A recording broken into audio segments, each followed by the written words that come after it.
মই দেখা নাই, মই শুনাও নাই আৰু সত্যৰঞ্জনৰ কথা মই তোমালোকক কওঁ। তেওঁ কি কৰিছে, মই খুব বেছি ছ'চিয়েল মিডিয়াত আমি বয়সো হৈছে, ইমান বেছি এইবোৰ চাবলৈ আমাৰ সময়ো আৰু নাচাওঁ।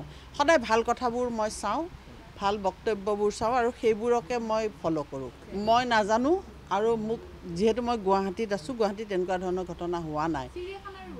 নিশ্চয় মই নাজানো, সঁচাই নাজানো। আৰু এইবোৰ মই ছ'চিয়েল মিডিয়াক ফ'ল' কৰোঁ ভালখিনি, বেয়াখিনি মই ছ'চিয়েল মিডিয়াত বহুত বেয়া কথা আহে, মই এইবোৰ ফ'ল' নকৰোঁ বাবা। যদি সাম্প্ৰদায়িক মন্তব্য সৰ্বানন্দ সোণোৱালে কৰিলেহেঁতেন মই উত্তৰ দিলোঁহেঁতেন। কোনোবাই যদি ব্যক্তিগতভাৱে সাম্প্ৰদায়িক তেনেকুৱা কথা কৈছে, তেতিয়া সেইটোত আচলতে আমি উত্তৰো দিব নোৱাৰোঁ, কোনো বক্তব্য ৰাখিব নোৱাৰোঁ।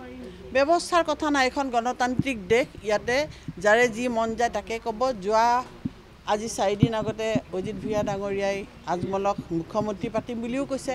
আপোনালোকে যদি সমৰ্থন কৰে, মোৰ ক'বলগীয়া নাই, সেইটোতো আমি সমৰ্থন কৰিব নোৱাৰোঁ। তেনেকুৱা ধৰণৰ গণতান্ত্ৰিক এখন দেশত নিজৰ এটা অধিকাৰ থাকে।